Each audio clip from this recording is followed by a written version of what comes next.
इस वीडियो में हम ये जानने की कोशिश करेंगे कि क्या हमें सीखने को मिलता है पहले बजट से, क्योंकि बजट एक प्लान्ड इवेंट होता है। किस तरह से जो प्रीवियस डेटा है वो हमारे आने वाले इवेंट्स को, आने वाले मोमेंट्स को, हम उससे कुछ आइडिया ले सकते हैं कि बाज़ार का रुख क्या रह सकता है। साथ ही साथ समझेंगे साइकोलॉजी की, एक स्टूडेंट की, एक लर्नर की साइकोलॉजी क्या होती है, एक बाज़ार से एक्सपेक्टेशन क्या होती है, तो वहीं बाज़ार की एक्सपेक्टेशन क्या होती है एक बजट से। किन स्थितियों में जो बाज़ार है वो अच्छा रिएक्ट करता है, किन स्थितियों में बाज़ार जो है वो थोड़ा इन्वर्स रिएक्शन देता है। तो बाज़ार की मैं अगर बात करूं तो पिछले 3 दिनों से हम देख रहे हैं कि बाज़ार में थोड़ा तेज़ी हमें दिखाई दी है। हमने पिछली वीडियो में आपको बताया था, हमने एक इंस्टेंट वीडियो बनाई थी जिसमें बताया था कि आरबीआई 60,000 करोड़ का मार्केट में इन्फ्यूजन लेके आ रहा है। 20-20 हज़ार करोड़ के 3 ट्रांचेस में आरबीआई बाज़ार से खरीदारी करेगा उसके बॉन्ड्स की, जिसका असर भी देखने को मिला। 3 दिन से बाज़ार जो है एक अच्छे ट्रेंड पे दिखाई दिया और अगले आने वाली 5 तारीख को आरबीआई की एक मॉनिटरी कमेटी भी है। उसी बीच हमारा ये बजट आता है आज, क्योंकि शनिवार का दिन है, बाज़ार बंद था लेकिन स्पेशल ट्रेडिंग सेशन कराया गया बजट की वजह से। तो कहीं ना कहीं ये दिखाता है कि बाज़ार की एक इम्पोर्टेंस क्या है और क्या हम पिछले मूवमेंट से सीख सकते हैं। सबसे पहले चलते हैं कि एक नॉर्मल स्टूडेंट की क्या एक साइकोलॉजी होती है, क्या वो एज्यूम करके चलता है कि क्या उसे बजट में देखने को मिल सकता है। सर आप बताइए। Yes sir.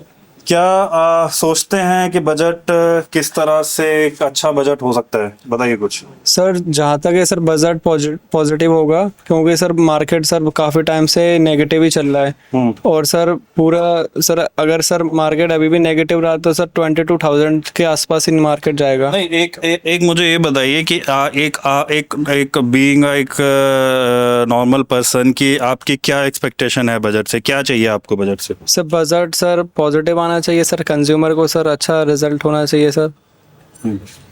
बजट में यार ये चीज़ आनी चाहिए तो मेरे को डायरेक्ट फ़ायदा होगा। बजट में रेट बढ़ेंगे तो हम भी 2 पैसा कमा पाएंगे। किस चीज़ के रेट बढ़ेंगे? शेयर्स के। नहीं, बीइंग एक ये शेयर का लाइन छोड़ दीजिए, एक बीइंग एक आप एक फैमिली पर्सन है, क्या क्या एक्सपेक्टेशन होती है एक नॉर्मल पर्सन को कि किस तरह का बजट आना चाहिए, किस तरह से उसको फ़ायदा होना चाहिए? उसमें तो सर यही है कि टैक्स की दर बढ़े। जैसे मान लो वो देते हैं हमें 2.5 लाख या 3 लाख पे रिबेट देते हैं, तो ये लिमिट बढ़नी चाहिए। जो स्लैब है बेसिकली वो बढ़ना चाहिए। यही एक, हाँ जी, टैक्स कम लगे। तो बेसिकली एक कॉमन पर्सन के पास थोड़ा पैसा ज़्यादा है स्पेंड करने के लिए, ठीक है। तो देखिए, बिल्कुल सर ने एक सही पॉइंट उठाया कि एक नॉर्मल पर्सन की कहीं ना कहीं यही एक्सपेक्टेशन होती है कि बजट से, स्पेशली जो एक इनकम टैक्स पे पर्सन है, उसकी ज़रूरी एक्सपेक्टेशन होती है कि बजट से उसको कम से कम एक टैक्स रिलीफ मिले। तो वही मैं अगर बाज़ार की भाषा में देखूं तो देखा ये जाता है कि जब भी सरकार डायरेक्ट टैक्स में कुछ रिलीफ देती है तो वो बाज़ार को खासा पसंद नहीं आता। बाज़ार को देखा जाता है कि जब चीज़ें पसंद आती हैं जब सरकार इंफ्रास्ट्रक्चर पे, कैपेक्स पे इन्वेस्टमेंट करती है, rather than giving relief, direct relief to the common person. Relief वो किस तरह से देती है, या तो वो लोन की सेंस में देती है। वो अभी हमने देखा कि एमएसएमई की जो एक लिमिट थी उसको 10 करोड़ से बढ़ाकर 20 करोड़ कर दिया जा रहा है। तो कहीं ना कहीं जब सरकार एक डायरेक्ट बेनिफिशियरी के हाथ में पैसा ना देके अपना इंफ्रास्ट्रक्चर इम्प्रूव करती है तो उससे 2 फायदे मिलते हैं। एक तो जो बाज़ार है वो आपका ये महसूस करता है कि हाँ, कि किसी ना किसी तरह से जो गवर्नमेंट है वो अपने इकोनॉमी में पैसा लगा रही है। दूसरा, एक आपको ये बूस्ट आता है कि चलिए अब गवर्नमेंट ने पैसा लगाया तो डायरेक्ट जब गवर्नमेंट एक डायरेक्ट पैसा देती है पब्लिक के हाथ में तो कहीं ना कहीं इन्फ्लेशन का खतरा बना रहता है, जो कि बहुत डेवलप्ड मार्केट जो है ये बहुत ज़्यादा गलती कर चुके हैं। और यही रीज़न रहा कि इंडिया की इकोनॉमी में जो इन्फ्लेशन रहा वो अंडर कंट्रोल रहा, क्योंकि गवर्नमेंट ने, सेंट्रल गवर्नमेंट ने बहुत ज़्यादा डायरेक्ट सब्सिडीज़, बहुत ज़्यादा डायरेक्ट पैसा अपने सिटीजन्स के हाथों में नहीं दिया तो लोन के फॉर्म में, जो कि एक रिटर्नेबल बेसिस था। उसमें एमएसएमई की गारंटी स्कीम्स लाई, जिससे उसका बिजनेस ग्रो हुआ, rather than giving direct amount in the hands of the person. अब मैं बात करूं अपने प्रीवियस डेटा की, तो हम लोगों ने प्रीवियस डेटा एनालाइज करा बजट का, पिछले 10 साल का डेटा हमने एनालाइज करा जब से बीजेपी की गवर्नमेंट है। तो कुछ नंबर्स सामने आए दोस्तों।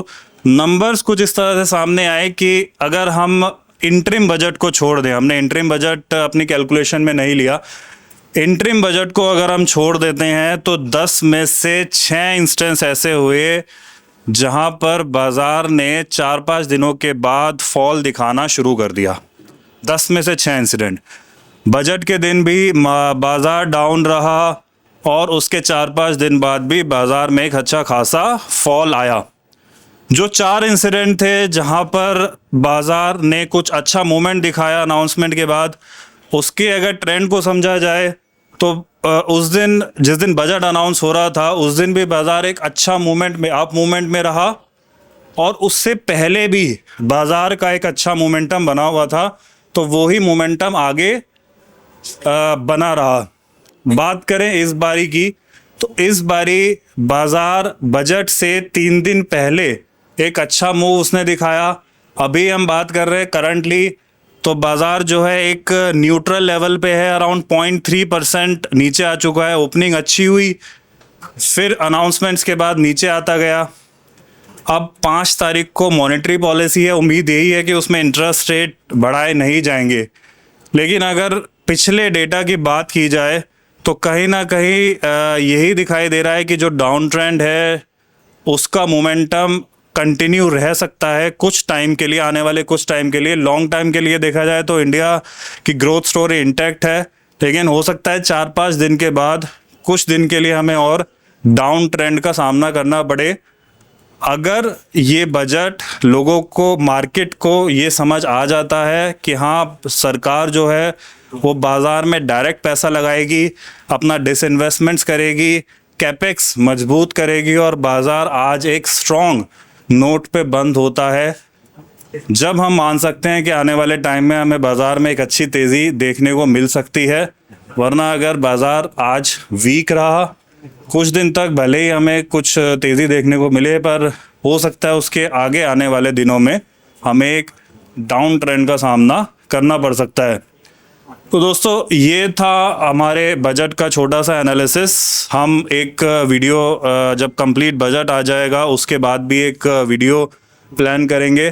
अगर आप बजट का लाइव इम्पैक्ट देखना चाहते हैं, ऐसे प्लान्ड इवेंट्स का आप इम्पैक्ट देखना चाहते हैं, किस तरह से एक लाइव एटमॉस्फेयर में लाइव मेंटर्स के साथ काम किया जा सकता है, तो आप ICFM की स्टॉक मार्केट कोर्सेज को ज्वाइन करने का प्लान कर सकते हैं। Thank you so much.